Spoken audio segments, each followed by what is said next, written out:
শুভ সকাল বন্ধুরা, সবাই তোমরা কেমন আছো? আশা করি অনেক অনেক ভালো আছো। আর তোমাদের ভালোবাসায় আমিও ভালো আছি।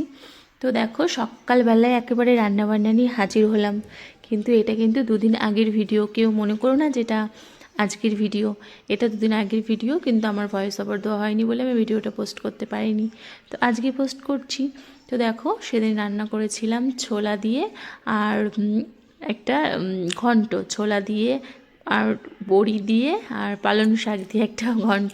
দেখো, আমি ভুলেই গেছি, দেখেছো তো? ছবি দেখে দেখে আমাকে, মানে ভিডিও দেখে দেখে ভাবতে হচ্ছে। আর এখানে পনির দিয়ে, ফুলকপি দিয়ে, আলু দিয়ে একটা রসা তরকারি, আর সঙ্গে ছিল গরমা গরম ভাত। তো সকাল সকাল রান্নাবান্না এখানে শুরু হয়ে গেছে। আর বড়ি দিয়ে লঙ্কা চিড়ে একটু আদা জিরে বাটা দিয়ে আর নামানোর আগে একটু চালের গুঁড়ো দিয়ে এই ঘন্টটা করেছিলাম। মানে ছোলা শাক দিয়ে আর পালং শাক দিয়ে খেতে কিন্তু দারুণ হয়েছিল গো।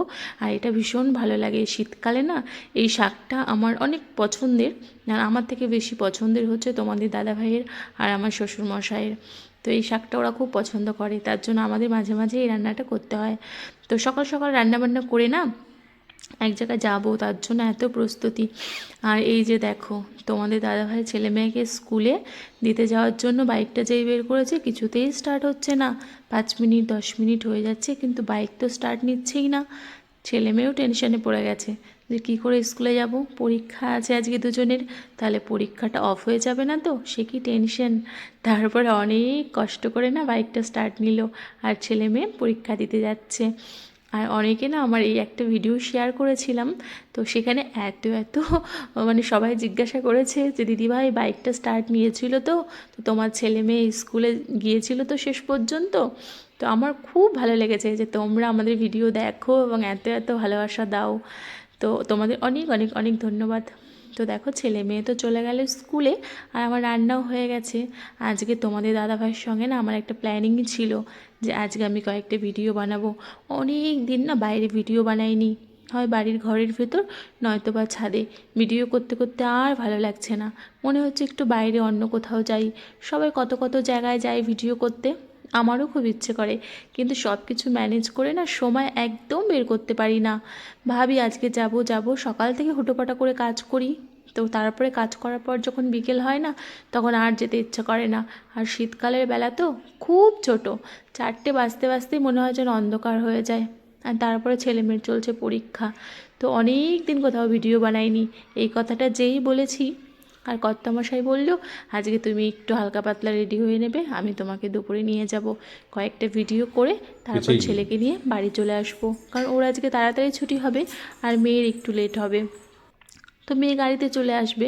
তো দেখো, প্রথমে একটা গঙ্গার ধারে নিয়ে গিয়েছিল যে এইখানে ভিডিও করব, কিন্তু সেখানে তোমাদের দাদাভাই কিছু খারাপ জিনিস দেখার জন্য না ওখানে বললো তোমাকে করতে হবে না, চলো অন্য একটা জায়গায় নিয়ে যাই। আর আমার তো বুকের মধ্যে টিপ টিপ করছে, টেনশন হচ্ছে যে টাইমের মধ্যে ভিডিও বানিয়ে ছেলেকে আনতেও যেতে হবে। তারপর দেখলাম একটা নতুন জায়গায় তোমাদের দাদাভাই আমাকে নিয়ে আসলো, বলছে চলো আজকে একটা নতুন লোকেশন, এখানে তুমি কোনো দিন করোনি, দারুণ হবে, তোমাকে পারতেই হবে, তোমাকে করতেই হবে। বিশ্বাস করো, প্রথম দিকে আমি একদম রাজি হচ্ছিলাম না যে আমি পারবো না। এই দেখো ট্রেন যাচ্ছে, দেখেছো তো? মানে ট্রেন লাইনে অনেকেই তো ভিডিও করে রাস্তায়, ট্রেন লাইনে, কিন্তু আমি কোনো দিন করিনি, আমার ক্ষমতায় কুলাইনি গো। কিন্তু ট্রেনটা চলে যাওয়ার পর তোমাদের দাদাভাই বললো এখন অনেকক্ষণ এটা ফাঁকা থাকবে লাইনটা, তুমি 2-4টে ভিডিও করতেই পারো। তারপরে কি শুরু হয়ে গেলাম নানা রকম ভিডিও করতে, এত কষ্ট করে এই গরমে, গরমে না সরি, মানে রোদের মধ্যে সময় বের করে দুপুরবেলা এসছি বলো, আর একটা দুটো ভিডিও না করে কি যাওয়া যায়? তোমরা হয়তো ভিডিওগুলোই দেখো, কিন্তু এর পেছনের কঠোর পরিশ্রম কেউ দেখতে পায় না। সবাই মনে করে ভিডিও করাটা খুব সহজ, কিন্তু এই যে সময় বের করে রেডি হয়ে সমস্ত কিছু ম্যানেজ করে যাওয়া, এটা কিন্তু একজন মায়ের পক্ষে, একজন গৃহবধূর পক্ষে খুব টাফ জব। তাহলে অনেকে বলবে কেন করছো? ভালোবেসে করছি গো, ভালোবাসি তাই করি, আর যতদিন ভালো লাগবে করব। আর এই যে বাড়ি এসে এই ভিডিওটাও তো অনেকেই দেখেছো, তো বাড়ি এসে একটুখানি খাবার দাবারের আয়োজন করছি। টাটা।